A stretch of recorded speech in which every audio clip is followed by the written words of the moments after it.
அதிமுகவுடன் தாவேகா கூட்டணி அமைக்கும் என்ற தகவல் உண்மைக்கு புறம்பானது என தாவேகா பொதுச் செயலாளர் ஆனந்த் இன்று மறுப்பு தெரிவித்துள்ளார். இதுகுறித்து அரசியல் விமர்சகரிடம் பேசினோம்.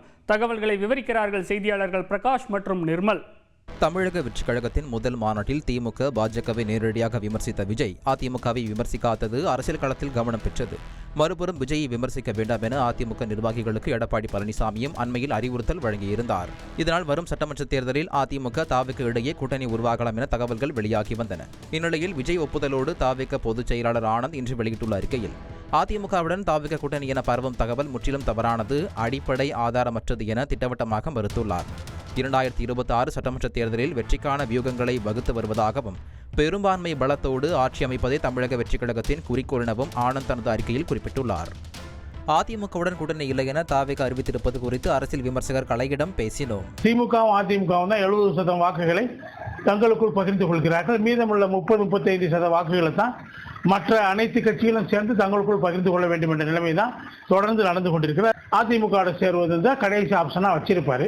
ஆனால் இப்போதைக்கு எங்கள் தலைமையில் தான் ஆட்சின்னு சொல்லி அவர் ஒரு ஸ்டேட்மெண்ட்ல அந்த அறிக்கையிலேயே பின்பகுதியில் அவர் சொல்லியிருக்காங்க.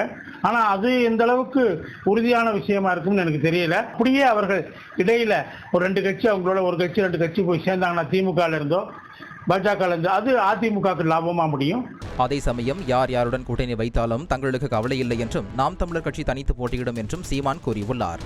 26ல் நாங்கள் 234 தொகுதியும் தனித்து போட்டிடுவோம். அவரோட போறாரு, இவரோட போறாரு. அப்படின்னா இந்த காரை அன்னைக்கு அவன் வச்சிருந்தா கரகாட்டத்தில் வரல, இப்போ யார் வச்சிருக்காங்கிறதெல்லாம் அந்த நகைச்சுவையெல்லாம் நான் செஞ்சுக்கிட்டு தயாராக. செய்தியாளர் பிரகாஷ் வழங்கும் கூடுதல் தகவல். எந்த கட்சியுடனும் இன்னும் கூட்டணி தொடர்பான பேச்சுவார்த்தையை தொடங்கவில்லை என்று அதிமுக தரப்பிலும் விளக்கம் அளிக்கப்பட்டிருக்கிறது.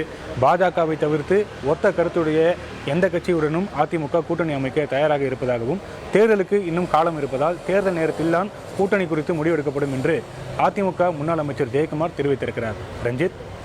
நன்றி பிரகாஷ். செய்திகளை உடனுக்குடன் தெரிந்து கொள்ள உடனே சப்ஸ்கிரைப் பண்ணுங்க.